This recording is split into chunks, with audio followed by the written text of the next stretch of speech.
Samaritan tricycle driver binigyang pagkilala ng lokal na pamahalaan ng Kidapawan. Snatcher huli sa lungsod ng General Santos. 70 milyong piso na iuwi ni Tacurong City Mayor Lechoncito mula sa kanyang mga pagbisita. Yan ang ulo ng mga balita sa pagbabalik ng Surgeon Headliners.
Magandang araw, South Central Mindanao.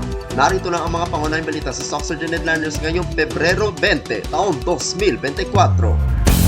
Mga Good Samaritan tricycle driver, binigyang pagkilala ng lokal na pamahalaan ng Kidapawan. Narito ang ulat. Inulan man noon ng reklamo at komento ang mga tricycle driver sa lungsod ng Kidapawan, mas marami pa rin ang may mabubuting loob na bumabiyahe sa lungsod, ayon kay Mayor Attorney Jose Paulo M. Evangelista.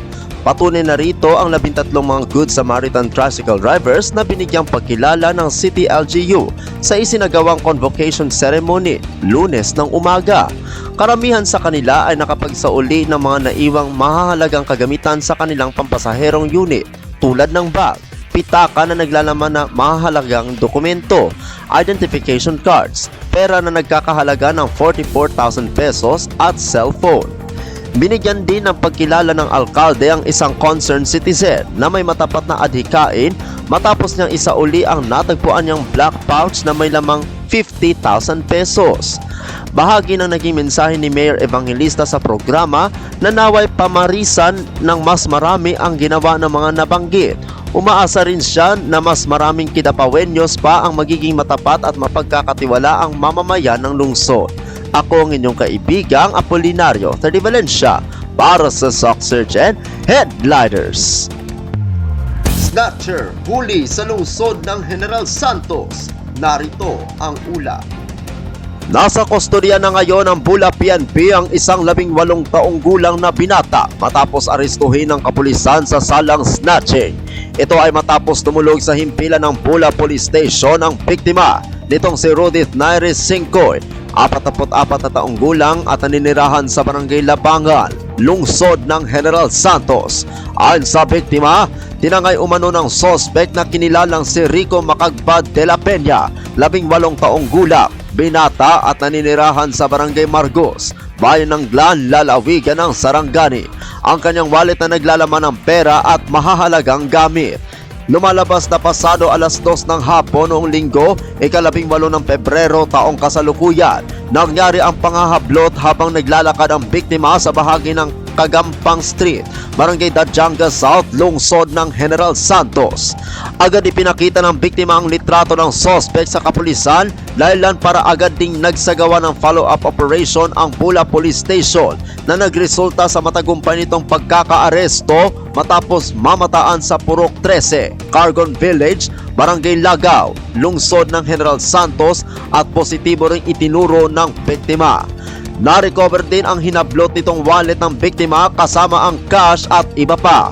Sa ngayon, inaayos na ang kaukulang kaso laban sa binatang sospek. Ako ang inyong kaibigang Apolinario Tony Valencia para sa Soxurgen Headliners. Para sa uling balita, 70 milyong piso na iuwi ni Tacloban City Mayor Lechoncito mula sa kanyang pagbisita. Narito ang ula. Nagbigay ng kanyang taunang State of the City address si Tacloban City Mayor Joseph George L. Lechoncito, MD, DPA, noong ika-14 ng Pebrero taong kasalukuyan sa Tacloban City Cultural and Sports Center. Ang kanyang ika-2 soka ngayon ay dinaluhan ni City Vice Mayor Lina O. Montilla kasama ang mga kasapi ng sangguniang panglungsod kasabay na pagbubukas ng ika-9 na sesyon. Sa soka ng alkalde, ibinida nito ang mga magandang balita na mula sa kanyang pinupuntahang pagpupulong at pakipagkita sa mga pinuno ng bansa at mga ahensya ng pamahalaan.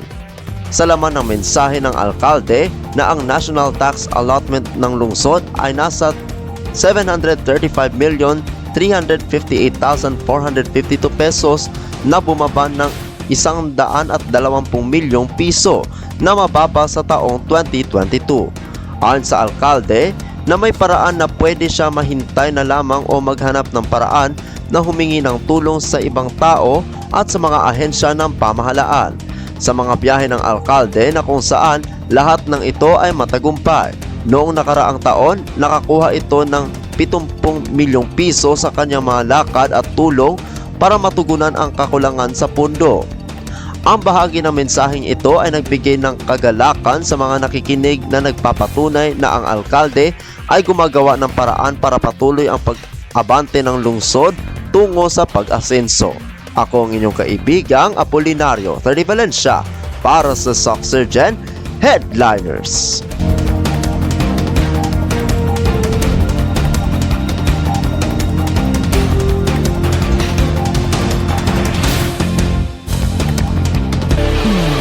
At yan ang kabuuan mga balita sa araw na ito.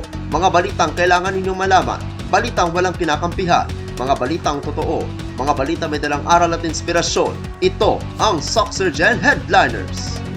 Hanggang bukas, maraming salamat at magandang araw, kaibigan.